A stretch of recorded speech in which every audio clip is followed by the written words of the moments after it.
Well, all right. 1, 2.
All right, thank you very much. For those listening in Periscope land, we're in Oxford, Mississippi right now, and this is the Blues Doctors publication party for a novel by the harmonica player. It's called Busker's Holiday. We're going to do a song that I can't remember when I heard first. It's called Baby You Don't Have to Go. Jimmy Reed tune. Yeah. One, two.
Very much.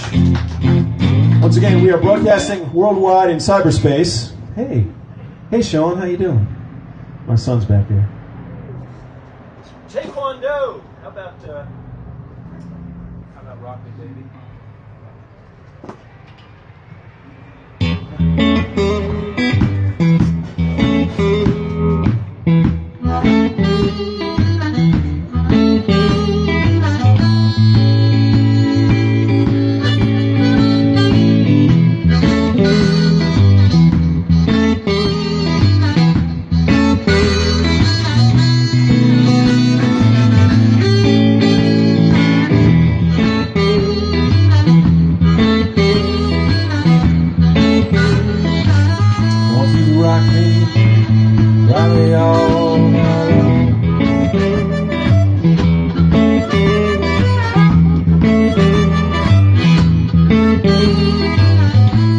rock me.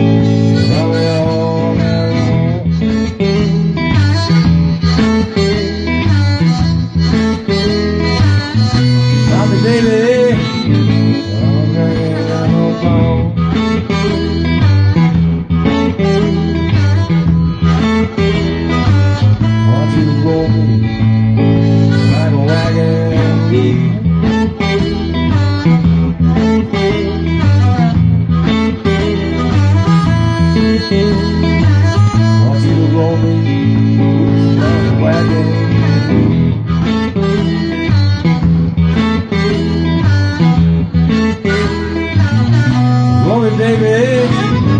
How good it feels, Adam.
Cyberspace, Periscope space. Hope you're still there. Please, that's right, wave your hands in Periscope space if you're there. Again, we'd like to thank the local voice. We'd like to thank Hillel and Chad and the Afrissippi food truck.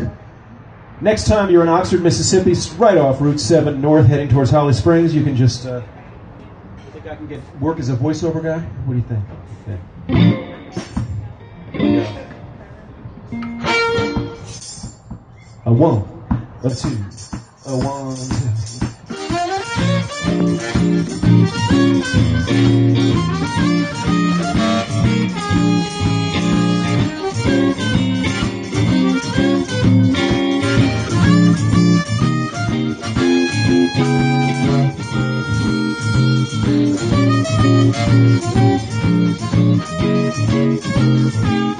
Every day that I have the blues. Every day that I have the blues. Well, when you see where it is, you I hate to lose. Every day that I have the blues. Every day that I have the blues. Well, when you see me worried, it's you I hate to lose. Gonna pack my suitcase, move on down the line. Gonna pack my suitcase, move on down the line. Well, I know you don't miss me, I know you ain't crying.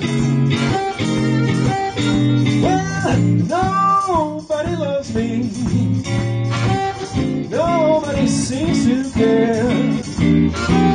Nobody loves me, nobody seems to care. Bad luck and troubles, you know I've had my share.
tall as all. We're gonna give me a Busker. Almost easy right. Work hard in the big time. Rest easy at night. The lost man. And you hear there when I call. Well, you ain't so good. You just tall as all I have to say.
That's all.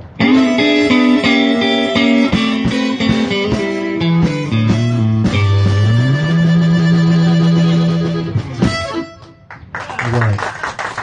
We're going to take a break. I think what we should do, because the light is going down, so I think I want to do a little bit of a reading for you guys. Because this is the only book event I have planned currently. So I want to take advantage of this. And again, thank Chad and Galel for, and all these guys, the local voice, for making it possible. And I want to talk just a minute about the book and read you the most exciting passage I can find in it. Which is saying something, because it's an exciting book.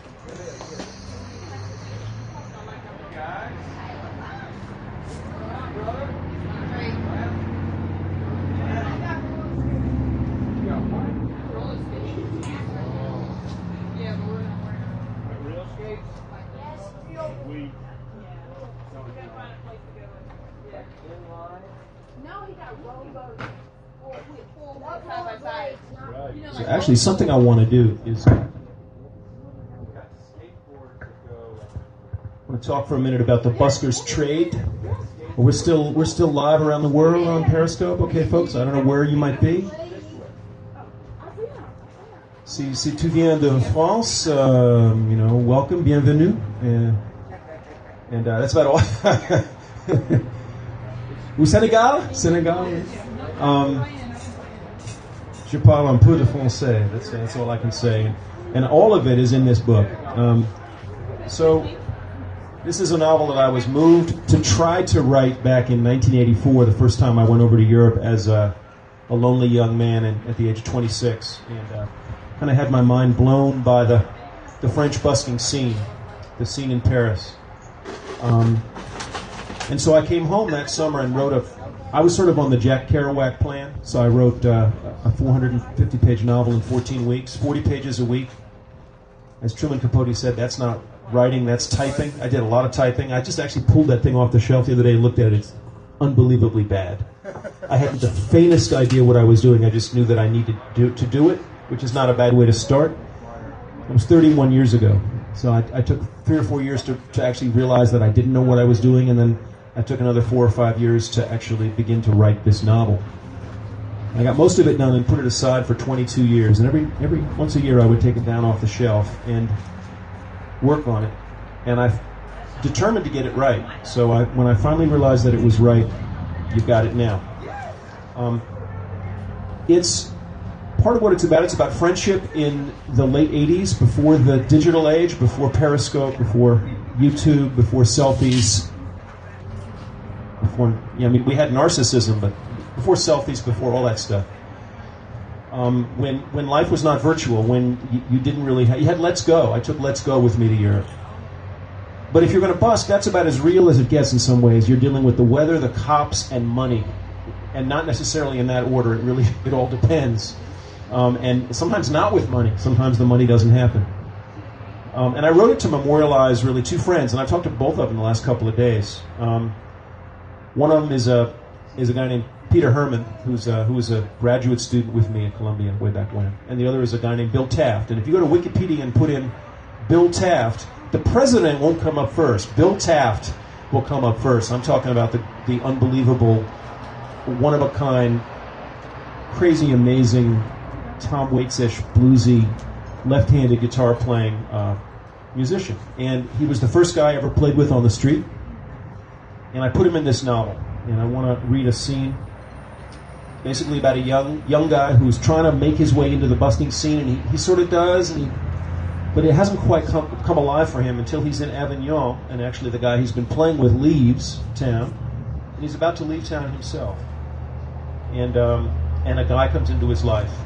And so I'm going to read a couple of pages of that, and then I'm going to read their first big adventure in Avignon. Stumbling along the rutted dirt road away from the swimming pool after my daily fix. It's Thursday afternoon, blustery. My train to Cannes leaves in 25 minutes. The Rhone is gray and seething, scudding with white wavelets.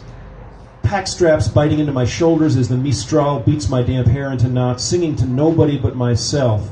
And I should interrupt to say, this guy's been left by a girlfriend of 5 years. He's this lonely dude. Good morning, blues. Blues, how do you do? 5 long years with one woman, and she had the nerve to leave me blue. While I'm southbound, Lord, I'm coming home to...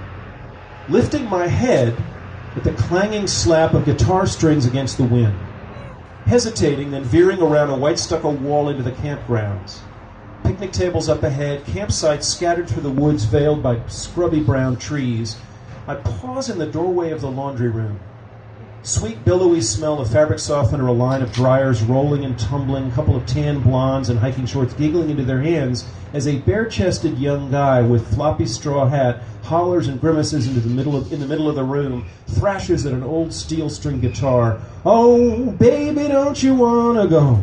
Whoa, baby, don't you wanna go back to the land of California, to my sweet home, Chicago? He's boom-drawling it, punking it up, sneering at his own voice as it shapes the words. 5 or 6 voices rolled into one.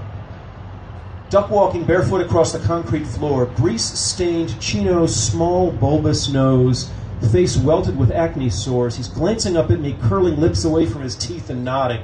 I'm setting down my mouse amplifier, that's the thing I've got right here, squeezing fingers under my pack belt as I reach into my hip pocket. Well, 6 and 2 is 8, 8 and 2 is 10. If that bitch went and effed him once, she's sure gonna do it again. I'm crying, baby, don't you wanna go? That's him, not me. We're not in tune, but nobody's complaining, hamming it up like vaudeville hoofers, shoulder to shoulder, hat brim to hat brim, pack swinging crazily on my back. I'm blowing notes off the ceiling, off the walls. Hey, hey, hey, hey, he barks as he windmill strums the last 4 chords. I'm screaming on my 10-hole, and bam, the song's over. We're grabbing hands and chuckling, panting, as the girls applaud. His palm is damp, erect brown nipples on his skinny chest. Well, now that's all right, he drawls. I can use you. His grin is exhilarating, demonic, sincere. I've never heard anybody sing it like that, I say. Sweet home Chicago? Hell, I make up my own words when I get bored. I mean with the Robert Johnson part about back to the land of California instead of the same old place. Nah, he says cheerfully, everything's the same anyway. We're all born to die. This was nice music, one of the girls murmurs in an accented voice. Yes, adds the other. We look up. The one who said yes has dizzyingly blue eyes and lips that need nibbling. Ah, the guitarist drawls, scratching his belly. We're just getting warmed up. He catches sight of my mouse. Hey! I smile as I heave my pack down off my shoulder. You know about these? Well, he sings, hugging his guitar like a dance partner as he dips away in a little barefoot 2-step. Well, we're going on a holiday now. We're going to take a villa or a small chalet. Costa del Magnifico, yeah, the cost of living's so damn low. His straw hat flops off as he swings in a dizzy circle. He reaches down and scoops it up, slaps it back on, twists his way over to a pile of unfolded laundry sitting on a table, reaches in, heaves out a mouse dripping with black socks, sets it on top of the pile, slaps off the socks, yanks out the charge cord, which snakes up to a wall socket next to the washing machine, and swings it down off the table in one crazed, twisting arc that deposits it neatly on the floor next to mine. Plastered across the back is a maroon bumper sticker which reads, "Don't postpone joy." The black mesh front is scratched and dented. There's a birdshit-colored splotch on the speaker cone. The girls giggle. He's grinning triumphantly, all teeth. "What's your name?" I say. "You ready to do some damage up in town?" he says. He proceeds to tell me a story. I'm going to summarize it. This is the exciting part. He tells me a story about hooking up with a 40-year-old woman up in Milan who wanted to bring him along with her and her 6-year-old daughter and have him teach the girl English in St. Moritz, and he ends up not doing that. And so this is the great adventure. "I'm going to New Orleans, won't be back no more. Going down south, child, don't you want to go? Woman, I'm troubled, be all worried in mind. I just can't be satisfied, and I just can't keep from crying." We lie around our campsite after dinner, finishing up the second bottle of Côte de Rhône Red, working out killer endings for half a dozen songs, giving our mouses a chance to suck fresh juice out of the laundry room socket. We have the groove from hell, 96 hours before I'm supposed to meet back up with Paul, my buddy, in Bologna. The Riviera is in trouble. All able-bodied females between the ages of 16 and 60 are effed. My son's here. Paper bags over the heads of the ugly ones. All we want to do is match musical souls, my harp lines to his voice like Little Walter and Early Muddy, and rake in the profits. 90 each this afternoon, plus the Swedish girls who gave us their addresses up in Gothenburg. Summer is here. Around 9 o'clock, we suddenly get restless. We can almost taste the clean, beautiful spaces up on the plaza, the prime busking spot in front of the Hotel de Ville. So Bill packs up his guitar, I clap harps into boxes and make a pallet for myself on one side of his tent with stacks of my folded t-shirts. He tosses me a sheet he's not using. The inside of the tent smells like pine needles, mosquito repellent, drizzly gray mornings in the middle of forests. I crouch on hands and knees and breathe deeply, my throat suddenly tight. How long since I've spent a night in the woods? Then Bill gives a holler, and I haunch back out, grab another handful of wild apricots from the branch dangling over the tent, and take off after him. We cruise out the front gate, my mouse bouncing against my hip, Bill's hanging off his shoulder in the green canvas rucksack. He's wearing a fresh t-shirt. No computer is going to replace me until it learns to drink. We're passing the third bottle, the fourth's in my day pack, and getting extremely lewd when we suddenly notice the river. The Mistral has died down, the water is smooth, it's this pure, velvety, glistening thing spread out at our feet. The Pont d'Avignon looms on the far side, 4 white stone arches hopscotching into mid-river, roadway slicing across the top. The broken-off end is only 50 yards away. "Look at the lonesome river," Bill booms in his Johnny Cash voice. "Look at the lonesome shaggy bridge." He takes another swig and belches, hands me the bottle, drops his guitar case and rucksack, and starts to strip. Straw hat, t-shirt, black wingtips. I ask him what he's doing. He grins as he peels off his chinos and bikini briefs. "Time to get naked, McKay," he drawls, dick dangling. He turns towards the river, a flash of bare ass in the twilight, and leaps in. I stand there, heart smoking. He explodes through the surface and lets out a huge wahoo. "You big wimp," he rags. "Kerouac would be playing water polo by now." I never should have told him about my graduate work, but he's right. I knock off my hat, elbow out of my t-shirt, and hesitate, then reach down and unzip my cutoffs, sliding them off in one quick motion with my underpants and running shoes. It takes a terrific effort to stand up straight, but I do. The sky is lavender soft. The light breeze tickles my crotch hair. Bill's treading water and waiting for me. Penis to the world. I step barefoot onto the flattened weeds, then take a deep breath and hurl myself in. The river swallows me like a cool, green kiss. I'm almost sobbing when I burst through, gasping, wrenched, cradled, tingling. Bill is already splashing away, a flurry of strokes towards the diamond-shaped foot of the pond. I'm halfway there, struggling against the drift when he hits home. "Feel the slime on the lonesome stones," he booms. keeps side-stroking. The distance keeps stretching out. Cold currents envelop me as I push into mid-river. The broken off end suddenly looms, a ragged brick wall streaked with grime. No place to grab hold. Bill's working hard to stay even, holding position like a schooling fish as the water swirls past him. Bumpy little ride there, he grins as I slide in next to him, gasping. I'm trying not to knee him in the balls as I tread water. He ducks below the surface, then explodes back through with a shake of his sopping head. I'm just singing in the rain, he belts, jawbone drop for extra bass. You're crazy, I shout. Wah! He roars, and suddenly he's diving underwater and grabbing for me, and I'm panicking, kicking frantically as I lunge backward, shouting, no! And he's bobbing to the surface and guffawing, pretending it's all a joke, while my heart heaves. By the time we crawl back onto shore, we're wiped out and reckless, burning like quarter-mile dragsters after a nitro run. We're going to destroy him, Bill drawls as he staggers into his Cheetos. I rake my hands through my hair and giggle. No comb tonight, no shower. I want the smell of the river all over me. The wildness and coolness and flow. My balls are aching from the leap. We hump up into town through darkened streets. The plaza is a whirl of spotlit cafes and strolling pedestrians fumbling with takeout crepes wrapped in white grease paper. A Peruvian band is thumping and whistling to a big crowd in front of the Hotel de Ville. My heart sinks. 7 Andean Indians will be drowned out no matter where we set up. But Bill's all smiles. Within 5 minutes, he's made friends with Willie, the dark-haired little guy with punk-style shaved temples selling their cassettes off to the side. Ah, Willie nods when Bill holds up his guitar case. You play rock and roll.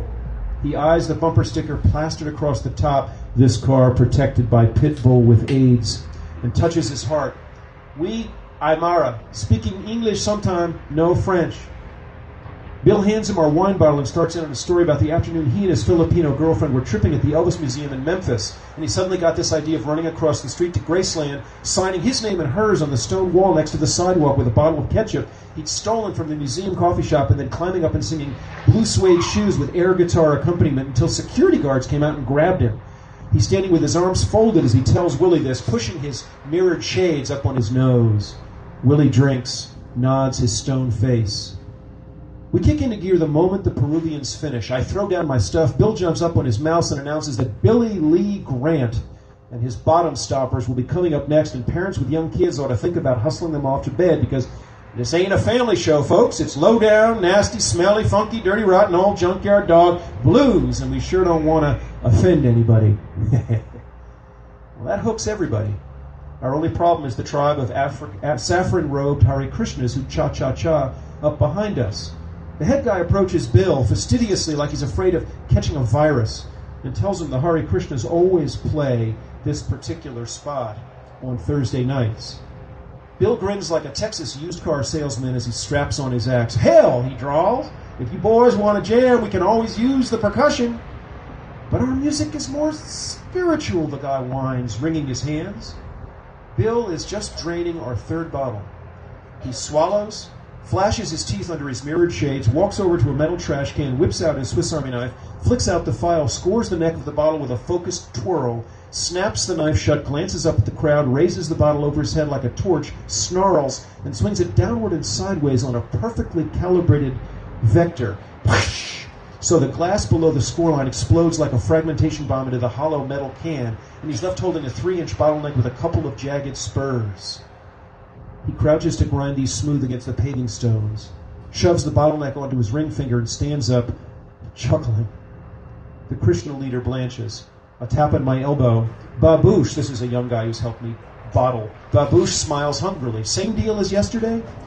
Duncan's giving me a grinning thumbs up with his thalidomide flipper. These are guys who helped me the day before. Bill leans in to ask if I'm ready. I stare at my bulging face and his cracked lens, Panama hat, swamp hair, and mumble, yeah. Then he spins volume controls until his mouse is creaking, runs a quick 4 count, and plows into Hellhound on my trail. He does his thing, grimacing, groaning, kneeling, yelling at his guitar like there's a coiled snake trying to burst out through his fingertips, and the fretboard's the only thing holding it back.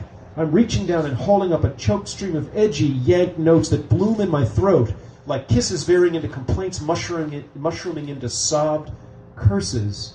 We're trading choruses of Sweet Home Chicago. I close my eyes. Bill takes over. Well, 10 and 5 is 15. 6.5 times 2 is 13. I don't like you, and you don't like me. Baboosh taps on my elbow. I yank off my hat and hand it to him. A carp and algae whiff. Our groove is faltering. I'm glancing at Bill. He's pulling off his straw hat and howdy-doing as he hands it to a large, bare-chested guy with dark, hairy legs who I could swear I know and do. It's Jorg from Paris. He looks tan and fit in his stained lederhosen. He gives me a leering wink and starts working his way around the circle. I've had bad blood with Jorg. I'm trying to figure out why he's here, where Finney is, whether I'm in trouble. It doesn't occur to me that you can't have two bottlers working the same crowd, until Baboosh meets up with Jorg and starts shouting and poking his chest. Duncan's backing up Baboosh, fists clench. Jorg snarls and shoves Baboosh out of the way. There's an explosion of coins out of my Panama. Duncan curses and leaps on Jorg's back, a second shimmering burst, and people are yelling, scrambling for the money, and getting trampled. 5 or 6 fleeks and Charles de Gaulle hats are swooping down. Bill's giving me the cut sign across his throat. I'm lunging for our battered hats when they pop into view, stuffing cables and harps into my daypack and scrambling after Bill's green rucksack as he excuses me through the back of our crowd. A scattering of young guys with arms around dates, and we've broken into the clear. A breeze is tearing at our hats, a circus smear of spotlights and careening faces as we veer around the corner, and the noise is suddenly fading. We're alone on a back street, bumping shoulders and gasping, tumbling downhill towards the river. Well, thank you. That's the beginning of their adventures. Anyway, we're going to take a break. I'm going to take a break. Thank you for indulging me on that. And, we'll be back on Periscope with a little bit more music in a little while.